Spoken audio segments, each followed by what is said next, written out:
नमस्कार, स्वागत है आपका पब्लिक इंडिया पर। मैं हूं नीलू व्यास। विनेश फोगाट, बृजभूषण शरण, बजरंग पुनिया, इन सब की खबरों के बीच में एक खबर जिस पर ध्यान नहीं दिया गया और अब वो बहुत ज्यादा बड़ी खबर हो रही है, वो है मंगेश यादव का। जिस तरह से यूपी की एसटीएफ ने एनकाउंटर किया, इसको लेकर अब जाति का एंगल आ गया है। अखिलेश यादव ने आरोप लगाए हैं कि यादव जाति से थे इसलिए इनका एनकाउंटर किया गया, जबकि जो उनके साथी बाकी जो लोग थे उनको नहीं मारा गया, बल्कि यादव होने की वजह से उन पर गोली चलाई गई। अब ये जो 3-4 लोग जिनका नाम आ रहा है, सराफा बाजार था और सुल्तानपुर का, वहां पर ये लोगों ने डकैती की और डकैती के बाद बहुत सारा सोना चांदी बोल रहे हैं कि पुलिस वहां की उनसे बरामद हुआ। उसके बाद मंगेश यादव को अचानक से 5 तारीख को ये बताया गया कि उसको गोली मारी है। फिर आके उसकी माँ को ये बताया गया कि आप पोस्टमार्टम हुआ है और आप अपने बच्चे की जो बॉडी है आप उसको जाकर ले लें। लेकिन अब जो इस पर राजनीति शुरू हुई है और ये कहा जा रहा है कि क्योंकि वो यादव कम्युनिटी से था, इस वजह से उसको गोली मारी गई है। कई लोग ये भी कह रहे हैं कि ये केवल और केवल फेक एनकाउंटर है। अच्छा, एक अगर आप पैटर्न भी देखें तो अभी पिछले महीने ही योगी आदित्यनाथ जब विधानसभा में बोल रहे थे तो उन्होंने यादवों और मुसलमानों को के जो माफिया पनप रहे हैं उनको खत्म करने की बात भी कही थी। तो यादवों से योगी आदित्यनाथ इतनी नफरत क्यों करते हैं और क्या ये एक फेक एनकाउंटर था? क्या जबरन मंगेश यादव के ऊपर गोली चलाई गई ताकि कुछ ना कुछ एक राजनीतिक मैसेज योगी आदित्यनाथ दे पाए? हमारे साथ समाजवादी पार्टी के प्रवक्ता मनोज यादव इस समय है। मनोज जी, आपका स्वागत है। और बहुत ही दुर्भाग्यपूर्ण है ये जो घटना सामने आई है। कई खबरों के बीच में ये दब गई थी, ये कल से ही चल रहा है, लेकिन कल ये खबर इतनी बड़ी हेडलाइन नहीं बनी जितनी कि आज इसको लेकर तमाम सोशल मीडिया पर इसको लेकर प्रतिक्रियाएं आ रही हैं। क्या कहेंगे मंगेश यादव के एनकाउंटर पे? क्या उसको केवल यादव होने की वजह से गोली चलाई गई है, जो अखिलेश यादव ने कहा? निश्चय ही नीलू जी, जो मंगेश यादव के साथ हुआ है उत्तर प्रदेश में, उसके पीछे सिर्फ और सिर्फ राजनीति है। और राजनीति वो भी और कुछ नहीं, मैसेजिंग पॉलिटिक्स है। मैसेज देना चाहते हैं योगी आदित्यनाथ, मुख्यमंत्री उत्तर प्रदेश, जो दुर्दांत मुख्यमंत्री के रूप में स्थापित हो चुके हैं। दुर्दांत शब्द मैं जानबूझ के इस्तेमाल कर रहा हूँ। ये शब्द तो अपराधियों के लिए इस्तेमाल किया जाता है। वो सदन में नहीं हिचकिचाते हैं किसी जाति का नाम लेने में। वो सदन में नहीं हिचकिचाते हैं किसी नेता को अभद्र टिप्पणी करने में। और वो कभी माइक और मंच के सामने नहीं घबराते हैं किसी को भी कुछ भी कह देने से। तो ये चूंकि इस वक्त जो उत्तर प्रदेश का परिणाम आया है 2024 के बाद लोकसभा का, उसके बाद वो लगातार परेशान है। और परेशानी का सबब ये है कि उत्तर प्रदेश का जो पूरा आम जनमानस है, उसने कहीं ना कहीं समाजवादी पार्टी और इंडिया गठबंधन पे अपना विश्वास जताया। वो जो एक दूरियां, एक पाला खींचा गया था यादवों के अगेंस्ट में, बैकवर्ड्स के बीच में और तमाम सारी जातियों के बीच में, चाहे वो SC ST की हो, बैकवर्ड्स हो और मुस्लिम के अगेंस्ट में, ओवरऑल हिंदू बना के लोगों के बीच में एक पाला खींचा गया था। उस पाले को कहीं हद तक इस प्रदेश की जनता ने, समझदार लोगों ने, सब ने उसको मिटाया, हटाया। और हटाने के बाद ये कोशिश की कि कैसे भी हो हम एक बेहतर उत्तर प्रदेश बनाने की तरफ चले, आपस में न लड़े और कैसे अच्छा काम कर सके। इसलिए 24 में चुनाव जीते।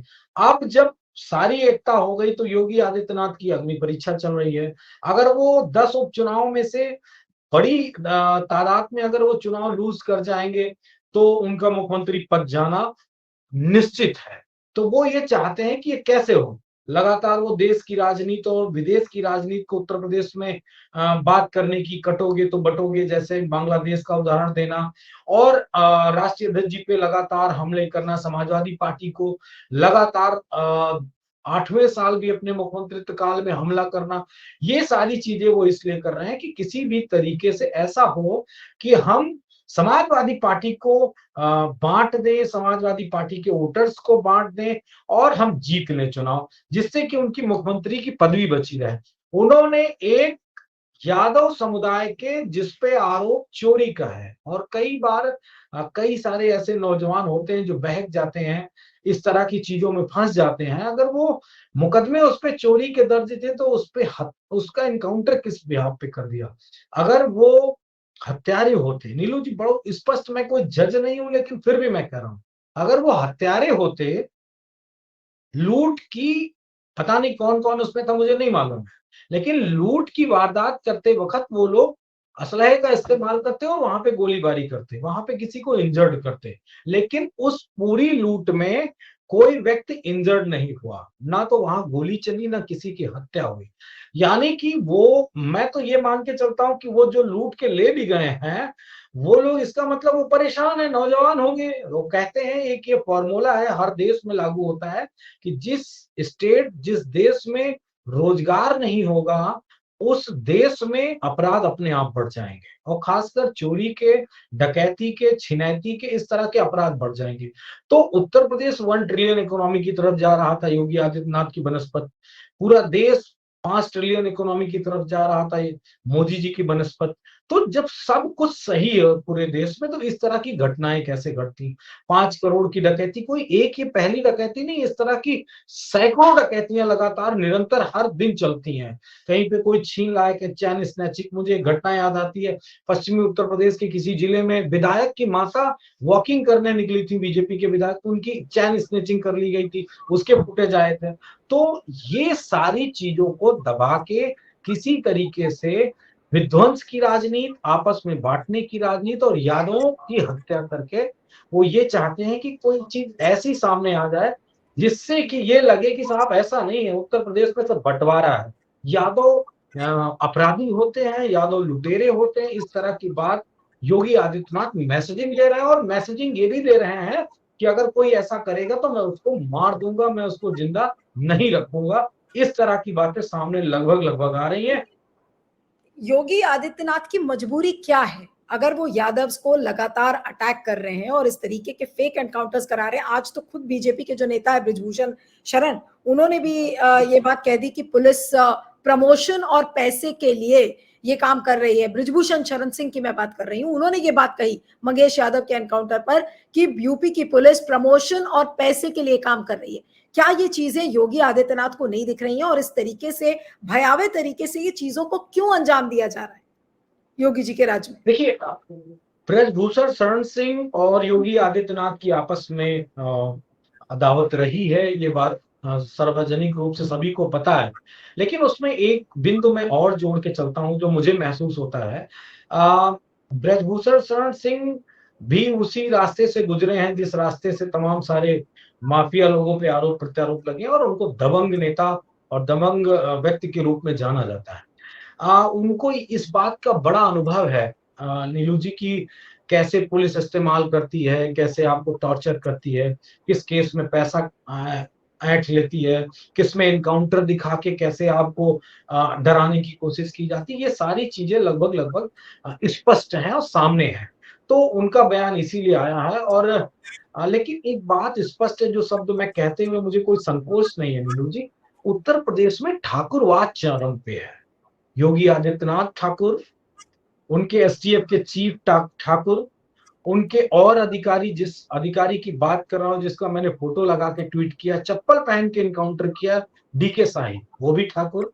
मारने वालों में जो और भी स्टाफ के लोग हैं वो भी ठाकुर, ज्यादातर ठाकुर।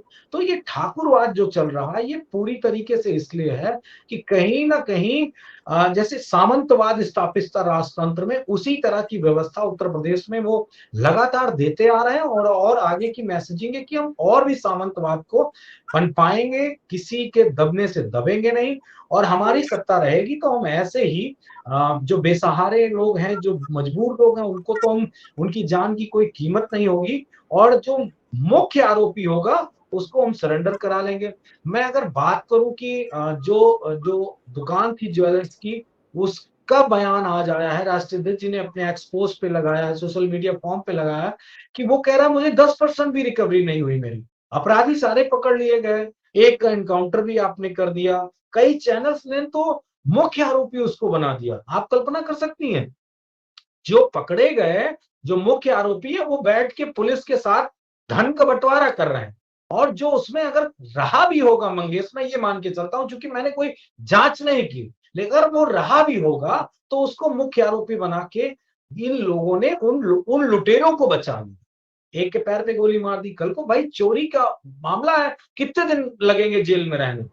नहीं, लेकिन ये इस ठाकुरवाद तो एक चीज है जो आप कह रहे हैं कि वो ठाकुरवाद स्थापित करना चाह रहे हैं, पुलिस इस काम को क्यों बार बार कर रही है और उन्हीं के डायरेक्शंस पर कर रही है, वो भी एक बड़ा सवाल है। लेकिन क्योंकि अखिलेश यादव, राहुल गांधी, पूरा इंडिया अलायंस लगातार इस बार कास्ट सेंसस की बात कर रहा है, जाति की बात बहुत ज्यादा हो रही है, तो क्या ये जाति का जो पूरी राजनीति है, क्या इसका हश्र यही होगा जो कि योगी राज में हमें दिख रहा है कि अगर आप जाति की बात करेंगे तो आप डोमिनेंस दिखाएंगे कि भाई ठाकुर हैं, हम डोमिनेंट कास्ट के हैं, तो हम यादवों को बताएंगे कि कैसे यूपी में रहना है। क्या योगी जी ये काम कर रहे हैं? नहीं, सिर्फ वो यादवों को ही नहीं बता रहे हैं, यादवों को मार रहे हैं, बता सबको रहे हैं कि कैसे रहना। जैसे उन्होंने केशव प्रसाद मौर्य, जो बड़ी भूमिका थी 2017 के चुनाव में, प्रदेश अध्यक्ष थे बीजेपी के, उनकी एक अपनी महत्ता थी, पिछड़ों के नेता थे, वोट लिया। पिछड़ों के वोट के दम पे तो बीजेपी आज भी, देखिए आप उठा के डेटा 2024 का, पिछड़ों को बड़ी तादाद में इनको वोट मिला है। फिर ये इतनी कम सीटों पे, मतलब 33 सीटों पे आ पाए हैं। तो पिछड़ों का वोट लेके अगड़ों को पूरी तरीके से सत्ता में बैठा दिया गया है, इस तरह की बात सामने आ रही है। और यही मैसेजिंग है, यही बात है मेन। योगी आदित्यनाथ चाहते हैं कि किसी भी तरीके से सत्ता हम पे बनी रहे, हम लूट घसोट करते रहें, अत्याचार करते रहें और पिछड़ों को उनको टुकड़ों के दम पे पाले। मतलब वो अपना अधिकार ना मांगे, वो सिर्फ टुकड़े भर पाए। जैसे मैं एक उदाहरण देता हूं, अभी मैंने पढ़ा और देखा कि जज का जो उत्तर प्रदेश का रिजल्ट है, यूपी पीसीएस जे का आया, उसमें एक लिस्ट चली कि इतनी जाति के लोग, एक जाति के लोग इतने हो गए। उसपे कोई खबर नहीं आई, किसी पत्रकार ने कोई उसपे मैसेजिंग खबर नहीं की कि अब कोई वाद उत्तर प्रदेश में है। पहले यादववाद होता था, अगर 10 लोग उत्तर प्रदेश की, हाँ, पीसीएस की लिस्ट में आ जाए एक जाति के, तो उसको यादववाद कहा जाता था। आज अगर 150 आ रहे हैं तो उसपे कोई वाद नहीं है। क्यों? क्योंकि वो एक सत्ता है। और जैसा मैंने एक वीडियो देखा है, उनकी माँ का वीडियो जो आया है मंगलेश की, जो चिल्ला चिल्ला के कह रही हैं कि मतलब उनका कहना है यादव और जो पाल, दो कास्ट होते हैं, उसको यहाँ की लैंग्वेज में लोग कहते हैं अहिर और गडरिया। इन दो जातियों की कोई बिसात नहीं है बनस्पत ठाकुर और ब्राह्मण के। मतलब ठाकुर और ब्राह्मण के सामने इन दो जातियों का कोई मतलब नहीं। और वो उनकी माँ कह रही है अखिलेश यादव भी हमारे लिए कुछ नहीं कर पाएंगे। आप सोचिए समाज में क्या व्याप्त है। एक माँ जिसके बेटे का इनकाउंटर कर दिया गया, हत्या कर दी गई, वो माँ कह रही है कि हम यादव और पाल समाज के लोगों की कोई बिसात नहीं है उत्तर प्रदेश में ब्राह्मण और ठाकुरों के सामने। ये शब्द मुझे जानबूझ के कहना पड़ रहा है, और ये मेरे अल्फाज नहीं है, उस मंगेश की माँ के अल्फाज हैं, जो इस तरह वो रो रो के कह रही। तो क्या समाज में अभी भी उस तरह की व्यवस्थाएं लागू हैं कि लोग ये बात कहने में संकोच नहीं कर रहे हैं कि भले हमारी संख्या ज्यादा है, भले हमारी संख्या ज्यादा है, भले बैकवर्ड ज्यादा है, लेकिन ये बात स्पष्ट है कि कहीं ना कहीं जो पूरा सामंतवाद, मनुवाद स्थापित है देश में, प्रदेश में, उसके आगे किसी की कोई बिसात नहीं। यही स्पष्ट मैसेजिंग है। और वो मैसेजिंग आरएसएस भी दे रहा है, बीजेपी भी दे रही है, योगी आदित्यनाथ भी दे रहे हैं, और सबके मतलब हक अधिकार अब तक ले रहे थे। लोगों को सरकारी नौकरियों से अलग कर रहे थे, लोगों को ठेके पट्टे से अलग कर रहे थे, लोगों को प्राइवेट सेक्टर से अलग कर रहे थे, एडॉक की नौकरी से अलग कर रहे थे। आप जान से भी अलग कर रहे हैं। मतलब आपको वो तय करेंगे कि कितने दिन आप जियोगे।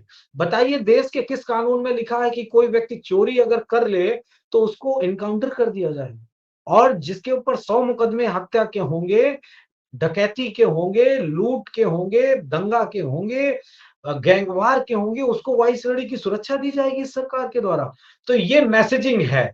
और ये पिछड़ों को सोचना पड़ेगा, जागना पड़ेगा, अल्पसंख्यक समाज को, एससी एसटी समाज को। अगर वो नहीं चेते तो मैं नीलू जी स्पष्ट बता दे रहा हूं कि बहुत बुरी स्थिति इस देश में होने वाली है। और गृह युद्ध जैसी चीजें भी हो जाए तो ये बड़ी बात नहीं होगी, क्योंकि कोई कितने दिन तक बर्दाश्त करेगा। मैं कल ही आपसे कह रहा था कि हम मैसेजिंग करने की कोशिश करते हैं कि हमारी सरकार आएगी तो हम ऐसा करेंगे, हमारी सरकार आएगी तो हम लगातार चाहते हैं कि जनता हम सरकार के नाते चुप रहे, कोई बोले ना, किसी पे अत्याचार हो तो वो शांत रहे, कानून के दायरे में अपनी बात रखे। लेकिन अगर कोई समाज उग्र हो गया नीलू जी, तो फिर उसका कोई कोई रोक नहीं सकता है। और इस तरह के बहुत सारे अ मैसेज और बहुत सारे उदाहरण आपको पूरी दुनिया में देखने को मिलेगा। मैंने पढ़ा है कि फ्रांस में क्रांति हो गई थी एक रोटी के लिए, एक ब्रेड के लिए एक मजदूर को दुकानदार ने कैसे मारा था और वहां पे क्रांति हो गई थी, जो पूरी दुनिया में सबसे बड़ी क्रांति, फ्रांस की क्रांति के रूप में जानी जाती। तो अगर एक रोटी के लिए क्रांति हो सकती है, तो अगर किसी समाज पे, किसी समुदाय पे, किसी जाति पे इस तरह अत्याचार होगा तो कोई बड़ी बात नहीं कि क्रांति इस देश में हो जाए। जी नीलू जी। लेकिन जो मुझे समझ में नहीं आ रहा है कि इतनी भयावह चीज होती है, पूरा परिवार दिख रहा है सबको कि वहां पे क्या हुआ एग्जैक्टली। वो अगर आज योगी जी ने इस घटना से, मैं आपसे ये समझना चाह रही हूँ कि आखिर वो उन्होंने क्या हासिल कर लिया, वो क्या आज बता दिए पूरे देश में, पूरे उत्तर प्रदेश में, कि अगर मंगेश यादव का उन्होंने फेक एनकाउंटर करवा दिया तो क्या वो एक डर, एक भय का वातावरण क्रिएट करना चाह रहे हैं? क्या वो निचली जाति के लोगों को ये बताना चाह रहे हैं कि भाई अब तुम दबके रहो? और क्या भाई मुसलमानों के वो दुश्मन बन रहे हैं, यादवों के वो दुश्मन बन रहे हैं? वो चाहते क्या है आखिर राज्य में पूरे? देखिए मुसलमानों के अगेंस्ट में हिंदू बनाया था, तो हिंदुओं पे भी टारगेट उनका कुछ विशेष जाति पे ही है, जैसे यादवों पे सबसे ज्यादा फोकस था। अब वो मैसेजिंग ये देना चाह रहे हैं कि मतलब एक तो बैकवर्ड्स में यादव को बदनाम करना चाह रहे हैं, पहली बात। और वो ये चाह रहे हैं कि ये चूंकि सबसे बड़ी कम्युनिटी के रूप में उत्तर प्रदेश में अगर कोई एक कास्ट है तो यादव कम्युनिटी है। जैसे बिहार में आपने देखा कि आंकड़ा 14.26% है।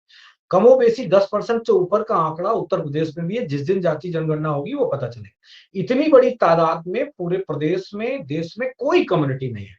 तो चूंकि वो मजबूत कम्युनिटी है, किसान है, कमेरावादी लोग हैं जो काम करते हैं, अपना जीवन यापन करते हैं, तो उनके कहीं पे एक अच्छा गठजोड़ ना हो जाए इंडिया गठबंधन में, जैसे पीडीए के नाम पे कनेक्टिविटी बनी, लोगों का आपस में जुड़ाव हुआ, उसमें एससी समाज के लोग भी आए, मायावती का कैडर रोल भी हमारी तरफ आया, बैकवर्ड्स के भी तमाम सारे हमारे क्या सबसे ये ज्यादा सांसद परिणाम है? आज। पीडीए की जो राजनीति है, जो अखिलेश यादव पीडीए की जो राजनीति कर रहे हैं, क्या ये उसका परिणाम है?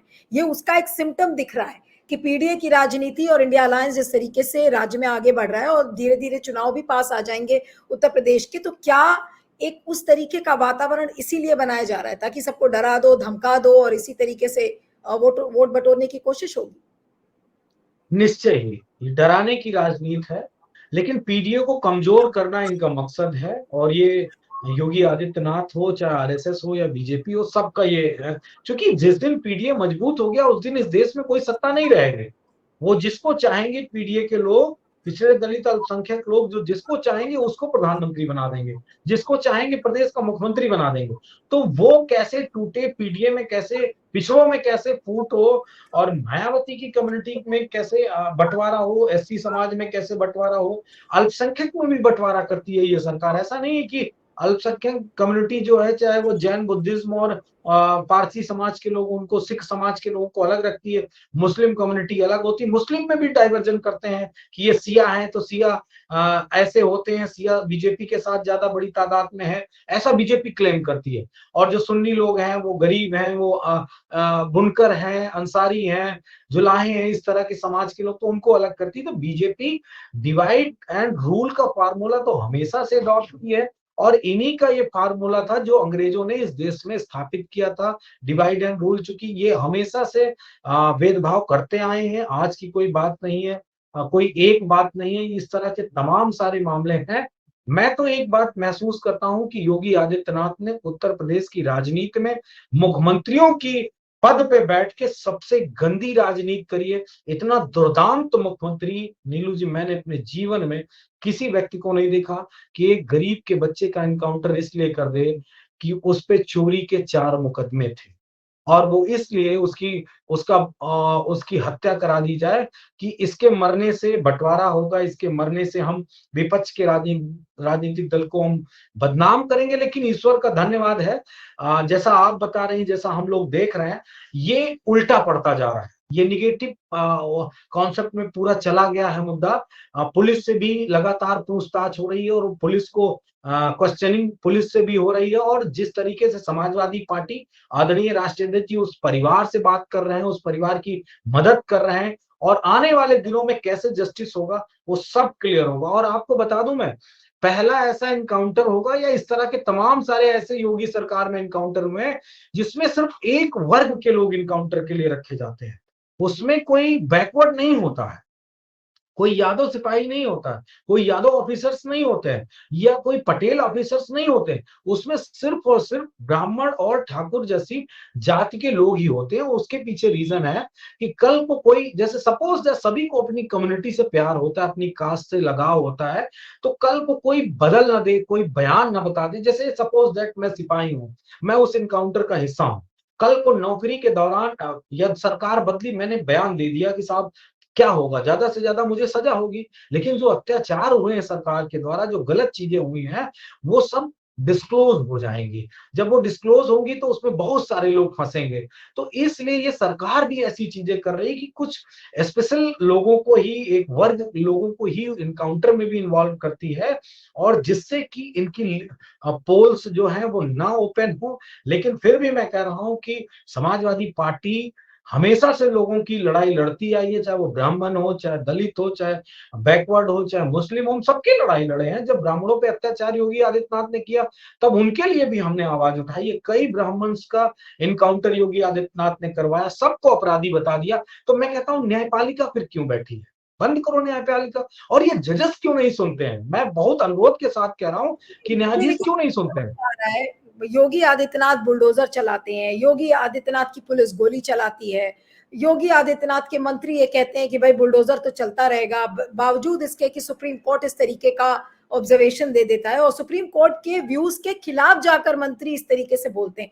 आखिर चाहते क्या है योगी जी और केंद्रीय लीडरशिप? क्या आज मोदी जी इत्तेफाक रखते हैं इस एनकाउंटर से? ये जो मंगेश यादव का जो एनकाउंटर किया है, क्या जवाब देंगे जिन राज्यों में आज चुनाव है? क्या ये सवाल उनसे पूछे नहीं जाएंगे इन लोगों से? नहीं, निश्चय ही सवाल जवाब होंगे। मानवाधिकार को भी सवाल पूछना चाहिए, माननीय कोर्ट को भी इस पे संज्ञान लेना चाहिए कि कोई ऑफिसर चप्पल पहन के कैसे इनकाउंटर कर सकता है। अधिकारियों को भी पूछना चाहिए। लेकिन मैं जो शब्द मैंने कहा था, ठाकुरवाद पूरी तरीके से उत्तर प्रदेश में व्याप्त है। हर अधिकारी आपको उनकी जाति का मिलेगा, और बड़े एक ऐसे ढांचे में डाल के चीजें की जाती हैं। वो तो ईश्वर का धन्यवाद है कि लूपहॉल्स कहीं ना कहीं से लूपहोल्स खुल जा रहे हैं, चीजें स्पष्ट रूप से सामने आ जा रही है। सोशल मीडिया के माध्यम से उनकी माता का, उनके पिता का बयान आ जा रहा है, लेकिन मैसेजिंग स्पष्ट है। वो चाहते हैं कि पीडीए कमजोर हो, और हम जैसा चाहें, हमारी सत्ता जब तक है, जिस तरह हम चाहेंगे वैसे राजनीति करेंगे। हाँ, अगर इसमें मीडिया का इन्वॉल्वमेंट बेहतर तरीके से हो गया, मुझे लगता नहीं कि मीडिया इस पे कोई बहुत सवाल उठाएगी, क्योंकि आप लोग कह रहे हैं खबर बड़ी हो रही है, लेकिन कोई ऐसा डिबेट या कोई ऐसा भी मीडिया ट्रायल योगी सरकार या इन अधिकारियों का नहीं शुरू हुआ है। ऐसा अगर होता तो मुझे लगता है कि अमिताभ यश पे, डीके शाही पे और योगी आदित्यनाथ की अब तक सोशल मीडिया पे और मीडिया पे फोटो तैर रही होती कि इन लोगों की कारस्तानी है, इन लोगों के वजह से इस तरह के लोग मारे जा रहे हैं। आप बताइए, हाथरस में एक बेटी की मौत हो जाती रेप के बाद, कैसे उसको अपनी जिंदगी से जान धोना पड़ता है। क्या हुआ, कहीं इनकाउंटर हो गया क्या? नहीं हुआ ना।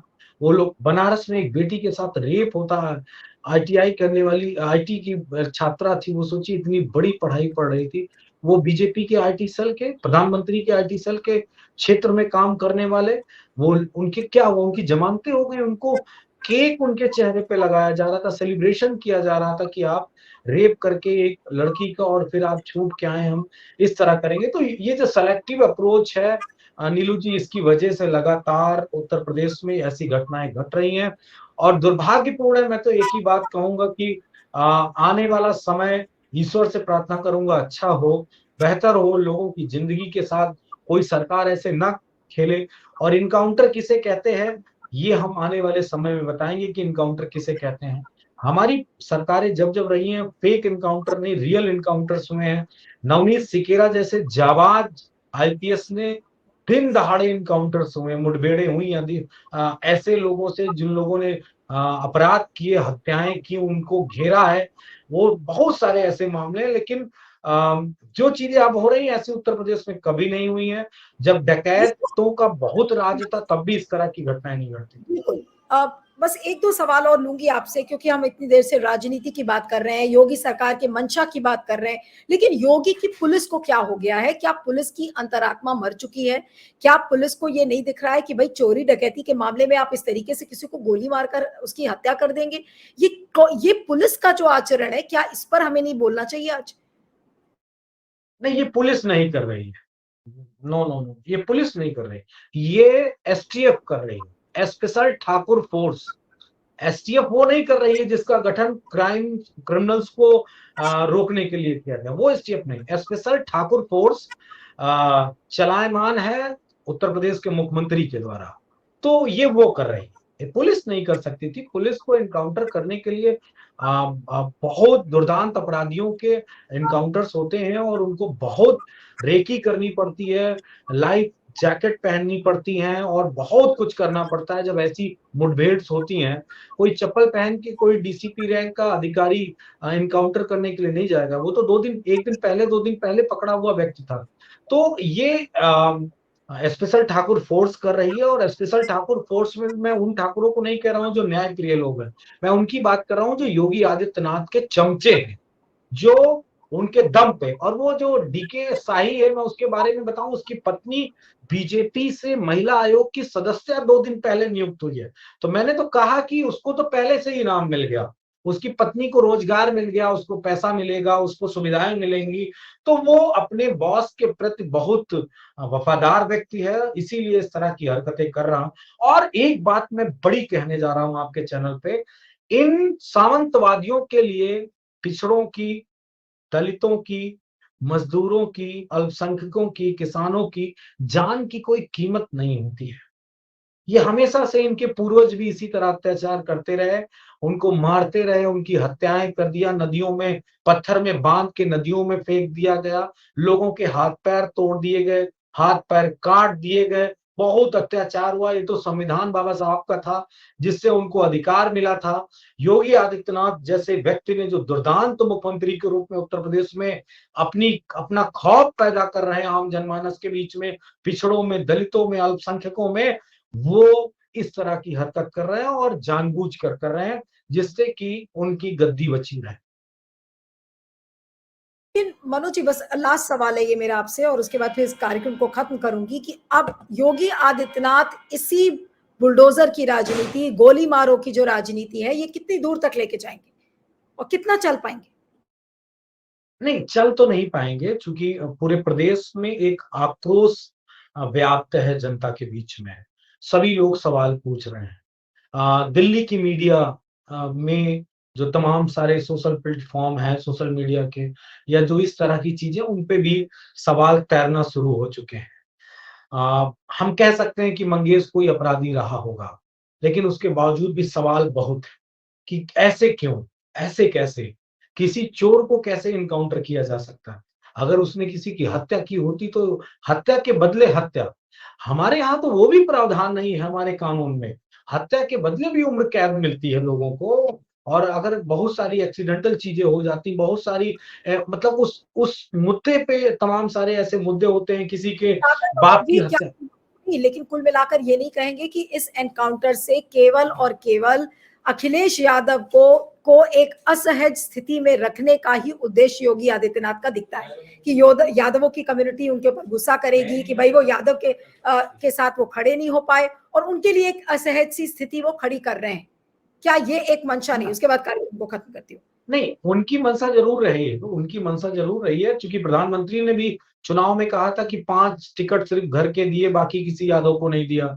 ये योगी आदित्यनाथ भी लगातार इस तरह का आरोप लगाते हैं। वो डिवाइड की तो पॉलिसी उनकी हर जगह है, लेकिन ये इनको उल्टा पड़ जाएगा क्योंकि इसकी सिंपैथी जो कमेरा वर्ग है, जो काम करने वाला वर्ग है, जो किसानी, खेती, जानवर पालने वाला वर्ग है, उस पे इसका बड़ा मैसेज गया है कि किसी की इतनी सी गलती पे इतनी बड़ी सजा नहीं दी जा सकती किसी को। बिल्कुल। जीवन एक बार मिलता है नीलू जी, और योगी सरकार, योगी आदित्यनाथ जैसे दुर्दांत मुख्यमंत्री के द्वारा जो ये घटनाएं घटित की जा रही उत्तर प्रदेश में, किसी पूर्व सांसद की पुलिस के सामने अपराधियों से हत्या करवा दी जाती है, किसी विधायक की हत्या करवा दी जाती है, किसी को जेल में रह के जहर दे दिया जाता है, किसी के साथ अत्याचार कर दिया जाता है, किसी को जेल में ठूस दिया जाता है। ये शायद मैसेज अब उत्तर प्रदेश की जनता बर्दाश्त नहीं करेगी। उपचुनाव में भी जवाब देंगे, 27 में जमानतें जब्त करा देंगे, और तब हिसाब किताब होगा कि आपने गलत क्या किया और सही क्या किया। कानून के माध्यम से सजा सबको होगी, चाहे वो कोई सीओ हो, कोई आईजी हो, कोई रिटायर्ड पुलिस अधिकारी हो, कोई सेंट्रल में चला जाएगा, लेकिन हिसाब सबका होगा और कानून संवत सबका हिसाब होगा। जी नीलू। चलिए, दुर्भाग्यपूर्ण घटना है, लेकिन अब देखेंगे कि इसमें क्या कुछ होता है। इसमें कोर्ट्स स्वतः संज्ञान लेते हैं, नहीं लेते। सवाल तो बहुत सारे हैं योगी आदित्यनाथ की सरकार से पूछने के लिए भी। आपका बहुत बहुत शुक्रिया Manoj Yadav ji. Thank you so much for joining. Thank you. धन्यवाद।